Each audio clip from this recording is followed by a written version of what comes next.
Bonjour et bienvenue dans cette nouvelle vidéo sur ConfiUI et Flux.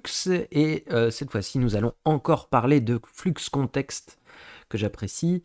Et pour faire une petite update de ma vidéo d'influenceuse, donc ça sera la partie 1.5 en réalité.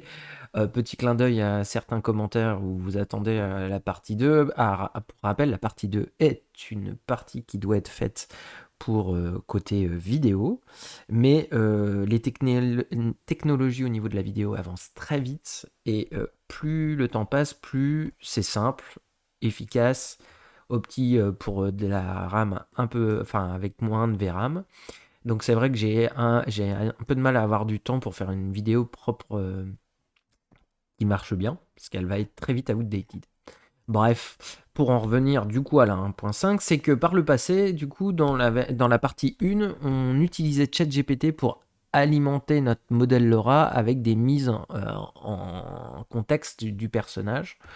Sauf que ChatGPT force le ratio, bon là c'est un mauvais exemple parce que j'ai le même ratio, mais force le ratio en format carré et, euh, et euh, et à son propre style. Donc là, c'est du photoréalisme, mais le problème de ChatGPT, c'est que, par exemple, si j'ai des concept art et que je veux un Laura avec un design, enfin un stylisé, si je demande de mettre en condition mon personnage stylisé dans un autre contexte, il va pas respecter le style, il va appliquer un style concept art qui lui est propre ou un style Ghibli ou ce genre de truc. Donc moins de contrôle. Donc vraiment, Flux Context est personnellement, je pense, meilleur que sa version ChatGPT. Donc du coup, qu'est-ce que j'ai fait dans ce workflow-là? C'est simplement, je suis allé demander quand même à ChatGPT de me ressortir les use cases de la dernière fois un petit peu plus développés. J'en ai fait plusieurs. Hop, j'ai connecté direct dans le champ texte de mon clip, texte en code, et voilà, j'ai ce genre de use case qui sort. Donc évidemment, elle a une expression du visage qui est toujours un peu figée parce que je n'ai pas dirigé, je n'ai pas indiqué en fait l'expression du visage que je voulais, mais sinon ça pourrait se faire. Je pourrais même mettre l'image dans contexte et lui dire corrige-moi son expression pour qu'elle soit heureuse. Donc à la volée, en fait, ce que je viens de faire, j'avais mis en pause la vidéo parce que je me suis dit, bah pourquoi pas le montrer. Donc du coup, j'ai juste mis un nouveau champ texte ici.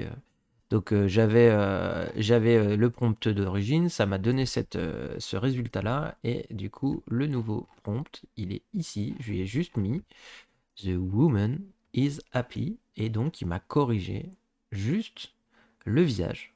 Rien de plus, ce qui est très agréable. On dirait même un in-painting. Et voilà, donc du coup, j'ai pu changer l'expression du visage du personnage à la volée. Donc ça, grâce à ça, ça va nous permettre d'avoir beaucoup plus de contexte pour alimenter un modèle LoRa sur ce personnage-là. Et pourquoi faire ça? Bah, effectivement, vous pourriez juste utiliser Flux Context pour faire votre influenceuse le reste du temps. Mais l'avantage de quand même passer par un LoRa, ça sera que vous pourrez utiliser des contrôles nets, vous pourrez utiliser pas mal de choses qui vous permettra de quand même mieux art directer votre image si vous le voulez. Mais sinon, Flux Context est hyper game changer en ce qui concerne l'image d'une mise en contexte d'un influenceur. Et là, j'ai mis un portrait, mais vous pourriez avoir un personnage en pied, et ça serait pas mal, parce que ça vous permettrait de pouvoir contrôler aussi les mensurations du personnage, que ça soit la taille, la largeur des épaules, le ventre, les hanches, voilà, donc aussi contrôler ses habits. Voilà, amusez-vous bien avec Flux Context pour vos influenceurs.